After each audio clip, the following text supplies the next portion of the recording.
آپ سب کا بہت بہت شکریہ یہاں پہ آنے کا اور اس خاص ایک پینل میں شامل ہونے کا، کیونکہ اس کا جو موضوع ہے ہماری زمین کو، ہماری دھرتی کو، ہمارے دریاؤں کو اور ہمارے مستقبل کو کیا خطرات لاحق ہیں، یہ وہ موضوع ہے میرے خیال میں جس سے ہر ایک کا تعلق ہے۔ یہ کوئی ایک ایسا شعبہ نہیں ہے، کوئی ایک ایسا سیکٹر نہیں ہے جس کی اس میں دلچسپی ہو۔ میرے خیال میں ہم سب کی دلچسپی اگر نہیں بھی ہے تو اس میں ہونی چاہیے، کیونکہ اس سے ہمارے مستقبل کا سوال ہے۔ اور میں بہت اپنے آپ کو آنرڈ فیل کرتی ہوں کہ میرے ساتھ جو پینلسٹ ہیں ان سے جو ایک دوستی کے روابط ہیں اس سے قطع نظر ان کی اپنی ایک شناخت ہے اور اپنے ان کا ایک مقام ہے ہماری سوسائٹی کے اندر اپنی نالج کے حوالے سے۔ تو میں ان کا تعارف کراتے چلوں اور یہ بھی بتاتی چلوں کہ سب نے مجھ سے جو اپنا تعارف بھیجا اس کے نیچے ایک ایک لائن لکھی کہ اس کو جتنا چھوٹا آپ نے کرنا ہے کر دیں، اور یہ ان کی مہربانی ہے کیونکہ ہمارے پاس محض 45 منٹ ہیں جس میں ہم نے بات بھی کرنی ہے۔ اگر موقع ملا تو ہم آپ لوگوں سے بھی سوال جواب لیں گے۔ سب سے پہلے میں مسعود لوہار کا تعارف کرنا چاہوں گی، جو کہ کلائمیٹ چینج اور انوائرمنٹل سسٹینیبلٹی کی اب انہوں نے ایک اپنی خاص ایک نیش بنا لی ہے، جس کو ہم کہتے ہیں نا ایک اپنے لیے انہوں نے ایک شناخت بنا لی ہے، لیکن اس سے پہلے ان کا ڈیولپمنٹ کے حوالے سے بہت کام تھا۔ ان کا یو این ڈی پی سے تعلق تھا اور اس یو این ڈی پی کے جس پروگرام کو یہ ہیڈ کر رہے تھے، اسمال گرانٹس پروگرام، اس میں انہوں نے پورے ملک میں ایسے پروجیکٹس کو فنڈنگ دلائی، امداد دلائی، جس کے ذریعے وہاں پہ وہ ایک پائلٹ جو تھا وہ اس علاقے کے لیے ماڈل ثابت ہوا، اور اس کی دیکھا دیکھی وہاں پہ اور جگہوں پہ بہت بہتری آئی وہاں پہ جو کام ہے، اور اس میں ہر طرح کے پروجیکٹ تھے اور ملک کے ہر حصے میں تھے جہاں تک مجھے پتہ ہے۔ گلگت بلتستان کے آپ کے پروجیکٹس میں نے دیکھے ہیں، میں نے سندھ میں بھی دیکھے ہیں، پنجاب کا حصہ میں نے نہیں دیکھا تھا، ہاں وہ حصے میں نے نہیں دیکھے تھے۔ لیکن بات یہ ہے کہ جب آپ ایک ایسے شعبے میں داخل ہوتے ہیں جہاں پہ لوگوں کی فلاح کا کام ہو رہا ہوتا ہے، تو آپ کیا اگر وہ نوکری ختم ہو جاتی ہے تو آپ کا وہ پیشن بن جاتا ہے پھر، اور اس کو پھر ہم آگے لے کے چلتے ہیں۔ اور یہی بات ہم نے نصیر میمن کے ساتھ بھی دیکھی، جو کہ ایک ڈیولپمنٹ اسپیشلسٹ کے طور پہ جن کو میں پہلے جانتی تھی، لیکن اس کے بعد سے انہوں نے اپنے لیے جو ایک فیلڈ چنی ہے اس میں ایک بہترین جو ابلاغ عامہ کے اس کے ایک ایڈوکیٹ بن کے یہ سامنے آئے ہیں، اور بہت انگریزی میں جس کو کہتے ہیں پرولیفک قسم کے رائٹر ثابت ہوئے ہیں۔ ان کی یہ ہمیں پہلے نہیں ان کی یہ پتہ تھی، ان کی یہ قابلیت۔ تو اس میں اس کے ذریعے جو ٹاپیکل موضوع ہیں، جو آج کے موضوع ہیں، اس کو بھی وہ بڑی اچھی طرح سے اور فوری طور پہ اس کے اوپر آواز اٹھاتے ہیں۔ لیکن وہ جو آواز اٹھاتے ہیں، جو میرا ایک انالیسز ہے اس میں یہ ہے کہ اس میں ان کا وہ پچھلے اتنے سالوں کا بلکہ ڈیکیڈز کا تجربہ جو انہوں نے ملک کے مختلف حصوں میں ڈیولپمنٹ کے کام کیے ہیں اور مختلف جو ہماری سوسائٹی کے سیگمنٹس ہیں اس کے لیے وہ کام کیے ہیں، وہ تجربہ صاف چھلکتا ہے۔ تو بہت شکریہ آپ دونوں کا یہاں پہ۔ تیسرے ہمارے یہاں جو مہمان ہیں ڈاکٹر حسن عباس، ان کے ساتھ دو تین طرح کے تعلقات ہیں۔ ایک تو جو ہم کہتے ہیں نا گرائی ہیں، جس جگہ میں پیدا ہوئی تھی یہ وہاں رہتے ہیں، ان کا بھی وہیں سے تعلق ہے، اور وہ بعد میں پتہ چلا کہ جہاں سے میرا والد کا تعلق تھا وہاں سے بھی ان کے خاندان کا تعلق ہے۔ بٹ بیونڈ دیٹ ان کا شعبہ ہائیڈرولوجی ہے، واٹر اسپیشلسٹ ہے، میں نے جغرافیہ پڑھا ہے جس میں اس کا ایک حصہ ہوتا ہے، میں نے کورس کیا جس میں یہ ایک ٹیچر بھی رہے، ہم کولیگز بھی رہے ہیں۔ تو ان سے میں نے بہت کچھ سیکھا ہے، اور ان کی ہمت کی ہم داد دیتے ہیں کہ ایسے وقت پہ انہوں نے وہ باتیں کہیں جب ابھی اس کی کوئی نہ سوسائٹی کے اندر نہ اکیڈیمیا میں اس کی ایپیٹائٹ تھی، اور لوگ ان کو بہت نہ صرف حیرت سے بلکہ غصے سے دیکھتے تھے کہ یہ کیا باتیں کر رہے ہیں، اس طرح کی باتیں کون کرتا ہے، یہ تو طے شدہ باتوں کے بالکل خلاف جا رہے ہیں۔ تو جیسے آپ کی پلہ مچھلی ہے نا دریا میں، وہ اپ سٹریم جاتی ہے، تو یہ پلہ مچھلی کی طرح اپ سٹریم سویم کر رہے تھے، یہ وہ باتیں کر رہے تھے جس کو لوگ نہ ماننا چاہتے تھے نہ اس کو سننا چاہتے تھے، بلکہ رد کرنے میں آگے آگے ہوتے تھے۔ لیکن اب کچھ سالوں کے بعد وہ ہم کہتے ہیں کہ فل سرکل آئے ہیں، تو لوگوں کو سمجھ میں آ رہی ہے کہ دیکھیں یہ جو بات کر رہے تھے وہ صحیح کر رہے تھے، وہ شاید عام لوگوں کے لیے وقت سے پہلے تھی۔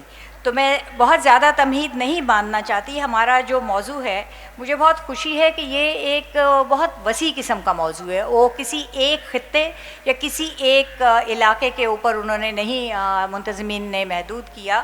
تو جب ہم دھرتی کی بات کرتی ہیں اور ساتھ میں ہم کہہ رہے ہیں کہ ہمارے دریاؤں کو بھی کیا خطرہ ہے جس سے ہمارا مستقبل جو ہے وہ اس پہ وہ اثر انداز ہوں گے خطرات, تو اف یو ڈونٹ مائنڈ میں وہاں سے لے کے چلوں کہ سائنٹیفک اس کو اس میں روٹ میں لے لیں ہم. سو ڈاکٹر صاحب آپ اس کو کیا کس طرح سے دیکھتے ہیں؟ اگر ہم بہت اس کو سائنس میں نہ بھی روٹ کریں اور آپ کی صرف نالج کے حوالے سے کریں, تو ہم پچھلے کچھ سال 1.5 ڈیکیڈ میں لیں, کیونکہ وہ ابھی بھی لیونگ میموری ہے. 2010 کا سیلاب ہم سب نے دیکھا, اس کے بعد بھی ڈیزاسٹرز آئے مختلف خطوں میں, مختلف لیول کے آئے. بہت بڑا ڈیزاسٹر پھر ہم نے 22 میں دیکھا اور پھر اب 25 میں دیکھا.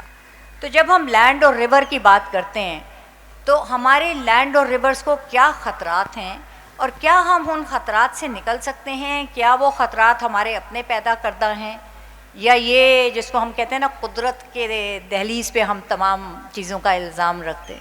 جی, سب سے پہلے تو میں آپ کا, منتظمین کا اور تمام حاضرین کا بہت شکر گزار ہوں کہ آپ لوگوں نے مجھے ایک بار پھر اپنے شہر میں خوش آمدید کیا ہے اور اس ایک بہت ہی اعلیٰ فورم کے اوپر مجھے لب کشائی کی اجازت دی ہے. Straightaway coming to the جو آپ نے بات کی ہے, یہ جو 2025 ہے یہ ایک بڑا دلچسپ سال ہے. اس سال کے میں جو پانی سے ریلیٹڈ, دریاؤں سے ریلیٹڈ ہیں, وہ 3 بڑے میجر قسم کے جو ہے نا وہ ایونٹس جو ہیں وہ سامنے آئے ہیں. پہلے تو یہ کہ 2017 میں ایک پاکستان کا ادارہ ہے PCRWR, انہوں نے ایک رپورٹ لکھ دی کہ 2025 میں پانی ختم ہو جائے گا. اس وقت کوئی 7-8 سال باقی تھے, اور جس دن ان کی یہ رپورٹ پریس میں آئی اسی دن کسی نے ہمیں کسی ٹی وی چینل پہ بلایا اسلام آباد میں, اور میں نے رپورٹ نہیں پڑھی تھی. میں نے ان کو کہا مجھے رپورٹ دکھایا. انہوں نے کہا یہ رپورٹ ہمارے پاس نہیں ہے, لیکن یہ رپورٹ کا لبے لباب ہمارے پاس آیا کہ جی 2025 میں پاکستان سے پانی میں شدید وہ خشک سالی پیدا ہو جائے گی, اور یہ بڑا مطلب ہے کہ ایک طرح کے ڈرانے والی رپورٹ تھی. تو میں نے کہا یار ایسا نہیں ہو سکتا. اور کیوں نہیں ہو سکتا؟ کیونکہ جس طریقے سے پاکستان میں پانی آتا ہے, ہمارے دریاؤں میں پانی آتا ہے, وہ طریقہ تو قدرت نے بنایا ہوا ہے. سمندر ہے, سورج ہے اور پہاڑ ہیں. سمندر میں گرمی پڑتی ہے تو بخارات بنتے ہیں, بادل بنتے ہیں, اسی سورج کی گرمی سے ہوائیں چلتی ہیں, ہمارے پہاڑوں سے آ کے ٹکراتی ہیں اور ہمارے دریا چل پڑتے ہیں. تو ان میں سے کون سی چیز ختم ہو جائے گی 2025 میں؟ تو میں نے کہا کہ مور اور لیس پاکستان میں پانی کی 2025 میں وہی پوزیشن ہوگی جو اس وقت ہے. تو میں نے اس رپورٹ کو بیسیکلی ریفیوٹ کیا کیونکہ وہ باؤنڈری کنڈیشنز کو میٹ نہیں کرتی تھی. اس کے بعد میں جب 2025 شروع ہوا تو 2025 سے پہلے اگر آپ کو یاد ہو تو جو 2024 کی سردیوں کا موسم تھا, آج کل کا موسم, اس میں بہت کم بارش ہوئی, تقریباً نہیں ہوئی بارش, اور خشک سالی چل رہی تھی. اور فیبرری میں, اس سال کی فیبرری میں, 2025 کی فیبرری میں مجھے ایک ٹی وی چینل پہ بلایا اور انہوں نے کہا کہ جی یہ ہماری خشک سالی بہت زیادہ بڑھ گئی ہے, اور ادھر ایک محکمہ واسا نے اس دن کوئی پابندیاں لگا دی تھیں جس کی وجہ سے وہ پروگرام کر رہے تھے. تو انہوں نے کہا کہ بہت پانی کم ہو گیا. تو میں نے اس وقت بھی کہا, میں نے کہا کہ دیکھیں یہ جو اس وقت ایک فیز چل رہا ہے, تھوڑی ٹیمپریری سی ڈراؤٹ ہے سردیوں کی, دس ول بی اوور. لیکن ہمیں اب فکر یہ کرنی ہے کہ ابھی جو ہمارا مونسون آ رہا ہے وہ تھوڑا سا اس میں شدت زیادہ ہوگی, ہم نے اس کی تیاری کرنی ہے. اب یہ بات میں نے کوئی ایسے اولیاء اللہ یا ایسے وہ نہیں کی, it was based on science. جس طرح پانی کا ختم ہونا جو ہے میں نے سائنٹیفک بیسس پہ کہا کہ بھئی یہ 3 میکنزم اس کو چلا رہے ہیں تو 2025 تک بھی یہ تینوں میکنزم قائم دائم ہوں گے. اور اب جب میں ان کو فیبرری میں بتا رہا ہوں کہ مونسون تھوڑا سا اسٹرانگ ہوگا, تو میں اگین بیک اینڈ کے اوپر سائنس ہے. ایک پیسیفک کا فینومینا ہے جس کو اینسو کہتے ہیں, ایل نینیو سدرن آسیلیشن. اس کے 2 ایکسٹریم ہیں, ایک لانینا ایکسٹریم ہے اس کا اور ایک ایل نینیو ایکسٹریم ہے. ایل نینیو ادھر کے مونسون کو ویک کر دیتا ہے, لانینیا ہو یا ان کے درمیان میں نیوٹرل کنڈیشنز ہو تو ہمارا مونسون سٹرونگر ہوتا ہے. تو اس وقت کی جو پریڈکشن ماڈلز تھے وہ بتا رہے تھے کہ لانینیا نیوٹرل کنڈیشنز چل رہی ہیں جس میں ہمارا مونسون اسٹرانگ ہوتا ہے, and they are moving towards La Nina conditions جس میں زیادہ اسٹرانگ ہو سکتا ہے. تو اس کی بیس پہ میں نے فیبرری میں کہا, جب کہ خشک سالی چل رہی تھی, میں نے فیبرری میں کہا کہ بھئی ایسا نہیں ہو سکتا, بلکہ مونسون کی تیاری کریں جو کہ زیادہ شدید ہوگا. اور پھر یہی ہوا, اور پھر وہ متھ بھی بسٹ ہو گیا کہ 2025 میں پانی ختم ہو جائے گا, وہ متھ بھی بسٹ ہو گیا. اور اس کے بعد میں 2 اور ہمارے ایونٹس ہوئے پانی سے ریلیٹڈ. ایک آپ کا وہ 6 کینال کا ایشو کھڑا ہو گیا کہ یہ وہ 6 کینالز بنانی ہے نہیں بنانی ہے, اس کو بھی ہم نے سائنٹیفک بیسس کے اوپر, نصیر صاحب نے اس میں بہت کام کیا, وہ بتائیں گے. ہماری سائنٹیفک بیسس اس کے یہ تھیں کہ یہ کینال جو ہے یہ ڈیزرٹ میں نہیں چل سکتی, کیونکہ راجستھان میں انڈیا کا یہی ماڈل فیل ہو چکا ہے, اور ہم نے یہ چیزیں رپورٹوں میں لکھ کے بھی بتائیں مختلف اداروں کو. اور پھر ایک اور جو اس سے بھی زیادہ دلچسپ واقعہ ہوا, وہ مودی صاحب نے انڈس واٹر ٹریٹی کو ہیلڈ ان ابینس کر دیا. وہ انہوں نے جب ہیلڈ ان ابینس کیا تو اس دن بھی مجھے یاد ہے کہ جس دن انہوں نے کہا کہ جی میں ہیلڈ ان ابینس کر رہا ہوں, اس دن تو مجھے ایک اسلام آباد کے مشہور ٹی وی چینل نے بلایا, اور انہوں نے کہا کہ جی یہ تو انہوں نے کر دیا, تو اب ہم کیا کریں. میں نے کہا خدا کا شکر کریں, کیونکہ اب وہ 4 گندے نالے جو انڈیا ہمیں اس ٹریٹی کے تحت دے رہا ہے, سب سے پہلے تو ان نالوں کو بند کریں, اور باقی جو ہمارے ساتھ ناانصافیاں ہوئی ہیں اس ٹریٹی میں, ان کا مدعا اب آپ عالمی قوانین کے تحت اس کا حل کریں, کیونکہ ہم نے اپنے جو لوور رائپیرین کے رائٹس ہیں جو انٹرنیشنلی ریکگنائزڈ ہیں, ہم اس ٹریٹی کے چکر میں ہم ان رائٹس سے دستبردار ہو گئے. ہم نے 3 صاف دریا دے کے 4 گندے نالے لے لیے. ہم نے مان لیا کہ ہم کسی قسم کا کوئی مقدمہ عالمی عدالت میں نہیں لے کے جائیں گے, بلکہ انڈس واٹر ٹریٹی کے ریزولوشن جو ہے اس کا کانفلکٹ ریزولوشن کا میکنزم ہے, ہم اس کو فالو کریں گے.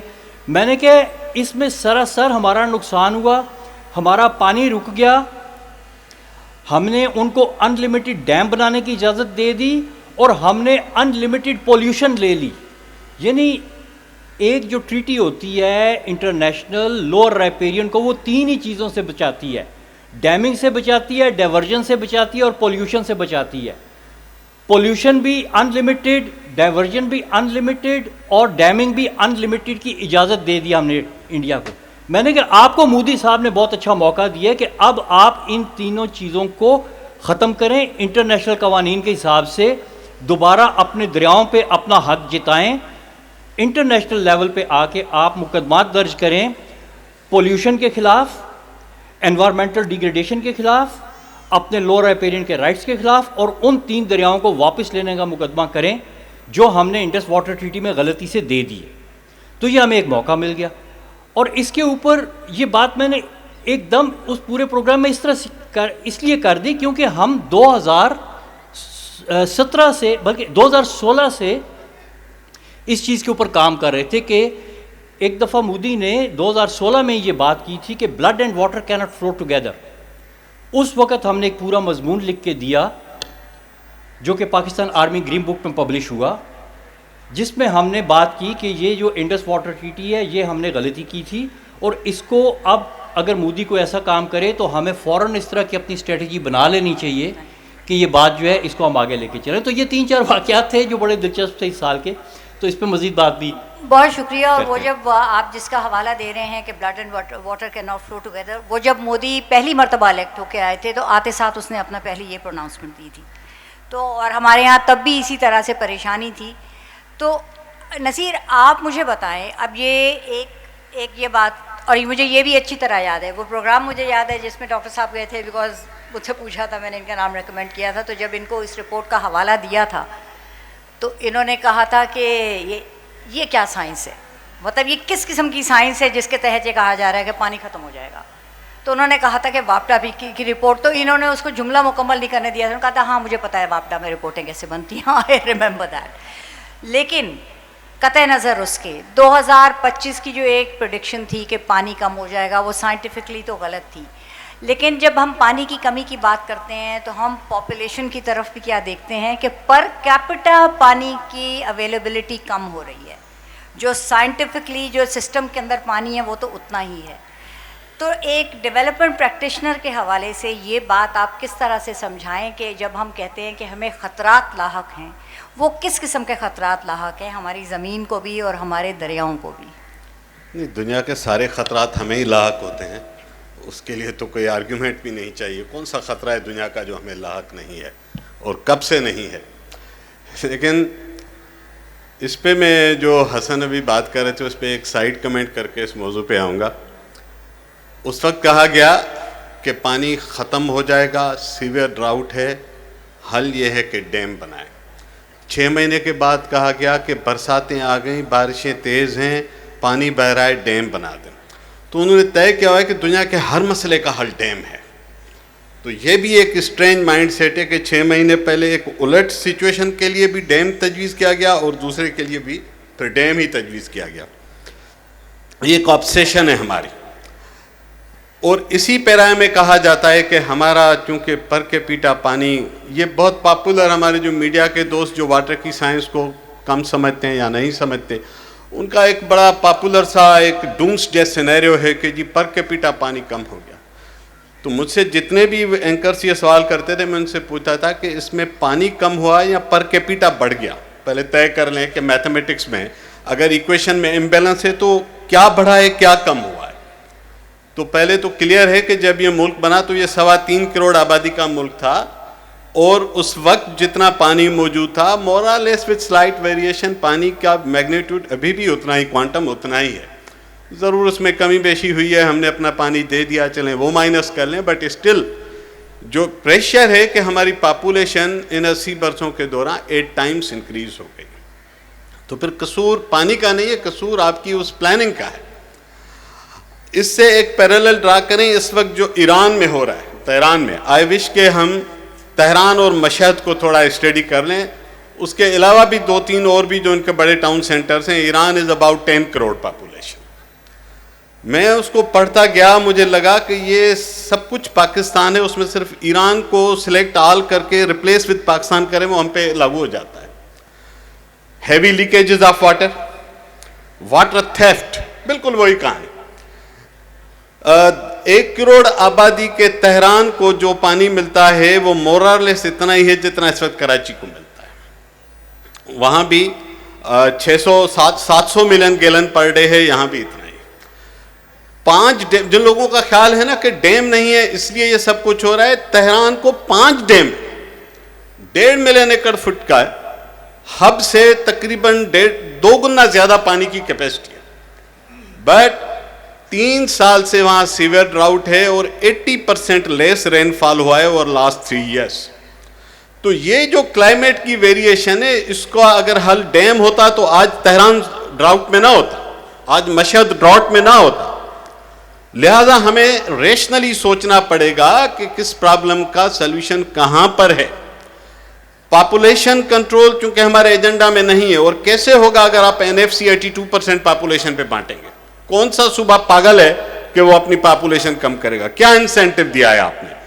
انڈیا صرف 15% پاپولیشن ویٹیج دیتا ہے ریسورس الوکیشن کو، 12.5% دیتا ہے پاپولیشن مینجمنٹ کو. تو ایفیکٹولی صرف 2.5% انسینٹیو ہے اگر پاپولیشن زیادہ ہو، اور وہ بھی 20-30 سال پرانی پاپولیشن کو فریز کر کے اس کے ساتھ ٹائی کر دیا تاکہ یہ پولیٹیسائز نہ ہو.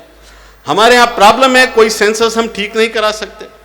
پہلی مرتبہ کہا گیا کہ اس مرتبہ ڈیجیٹل ہونی ہے، لہٰذا یہ بالکل ڈاٹ ایکوریٹ ہونی ہے. وہ دوست ہیں ہمارے وہاں جتنے بیٹھے، میں نے کہا کہ ڈیجیٹل کے کی پنچنگ بھی تو کوئی ہیومن ہی کرتا ہوگا. ایونچولی پتہ لگا کہ turned out to be a digital nightmare, جس طرح سے اس کے ساتھ آخری دنوں میں مینیپولیشن کی گئی.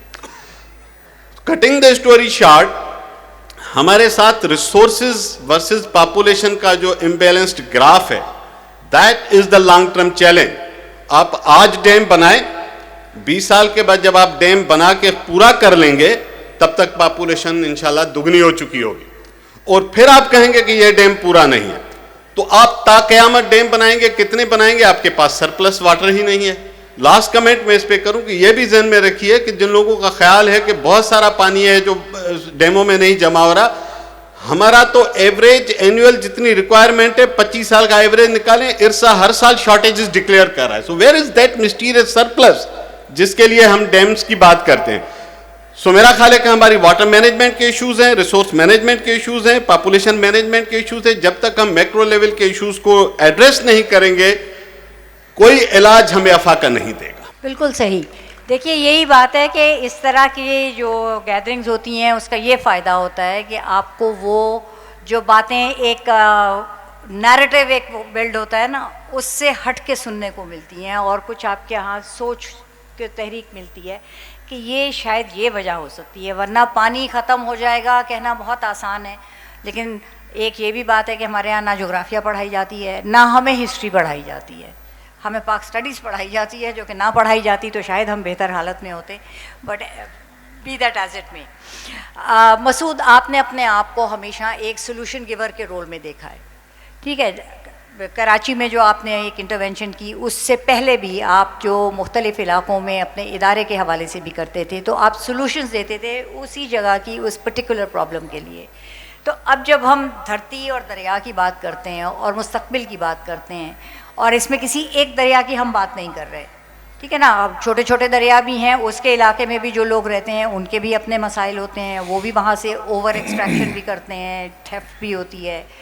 آپ کیا دیکھتے ہیں کہ سوسائٹی کی کیا کس قسم کی سوچ ہے جو قدرتی وسائل ہیں ان کے استعمال کے بارے میں, اور اس کو کس طرح ایڈریس کیا جا سکتا ہے؟ تو ایک سافٹ کمپوننٹ کو اگر ہم ایڈریس کریں, کیونکہ آپ نے دونوں طرح کے کیے ہیں. جو ہمارے ساتھ انفارچونیٹ ہیپننگ ہوئی ہے وتھ ہیومن سویلائزیشن, کہ ڈیسیشنز میکرز وہ ہیں جن کے دریا چھوٹے ہیں, یورپینز. ہمارا لیاری کا جو نالا ہے وہ دریائے ٹیم سے بڑا ہے, یہ گندا نالا. And the World Bank is being run and the international institutions be run by people who come from Europe. ان کی یہ اہلیت ہی نہیں ہے. دوسری بات یہ, میں آپ سے صرف ایک سوال کرتا ہوں کہ یہ جو شہر ہے جس میں ہم ابھی بیٹھے ہوئے ہیں, 70 کروڑ گیلن انٹریٹیڈ پانی سمندر میں جا رہا ہے. اگر 70 کروڑ گیلن کو پر ڈے کے حساب سے اگر ہم ملٹی پلائی کریں ایک سال میں ڈاکٹر صاحب, تو کتنے ملین ایکڑ فیٹ ہو جائے گا؟ یہ تو پورا ڈیم تو یہاں خود بن جائے گا. آپ سولوشن کی طرف نہیں جا رہے, آپ جا رہے ہیں to bastardize your business, bank business, on the miseries of these people. دریا کوئی پائپ لائن نہیں ہوتے کہ جی ستلج کو پائپ لائن ہے اس کو بند کر کے ادھر کر دیں. They have been here for millions of years. میں تو کافی یہ کہتا رہا ہوں کہ اگر پنجاب سے آپ دریا چھین لیں تو پنجاب کے پاس کچھ نہیں ہے. ساری history, even Sikh religion is derived from waters. Baba Guru Nanak جو ہے, he got disappeared for 7 days while he was swimming in the Ravi. اب جتنے گروز ہیں, یہ جو سکھ گروز ہیں, ان کی آپ پورا دیکھیں تو یہ کیس جو ہم سندھی لڑ رہے ہیں نا, یہ لوگ کہتے ہیں نا جو پنجاب کے لوگ, یہ سندھیوں کو پاگل پن ہے. وہ ایک بندہ جس نے گالیاں بھی دی ہمیں کہ یہ ہمارا کیس ہی نہیں ہے, یہ کیس ہے ہی پنجاب کا. مجھے یہ بات بتائیں کہ جو راوی میں لوگ رہتے ہیں, especially those people who already knew what was Ravi like, کہ اگر آپ پرانا, چونکہ ہم تو آرکیالوجی میں انٹرسٹڈ ہیں, ہم تو گئے وہ جو راجہ رنجیت سنگھ کے زمانے میں جو لاہور تھا یا مغلز کے زمانے میں, تو وہ دیکھیں کہ وہ راوی جو ہے نا 2 حصوں میں آئی لینڈ بناتی تھی لاہور کو. اور راجہ صاحب یہ جو انہوں نے بنایا تھا جو قلعہ, that was constructed on the bank of Ravi, ٹھیک ہے. واٹرز کے ساتھ یہ ہاتھ جو ہم کر رہے ہیں نا, that is the paradigm coming from European mindset. Europe has never created any civilization. آپ کیا سمجھتے ہیں روم civilization تھا؟ یہ تو سوائے تباہی اور بربادی ہے. تو میری جو گزارش ہے, جو میں چاہوں گا with my humble words, وہ یہ کہ there is a need to have a paradigm shift, کہ we are the inheritors of Indus Valley, we are Indus Valley country and all these rivers, جن کو دیکھنے کے لیے الیگزینڈر جب آیا تھا, جب چارلس نیپر آیا تھا, تو میں اس کا وہ پڑھ رہا ہوں لیٹر جو اس نے لکھا تھا چارلس نیپر نے, کہ tomorrow I'll go and visit the Indus and probably watching it where Alexander the Great came and he thought that it was not a river. It's a sea, it's an ocean.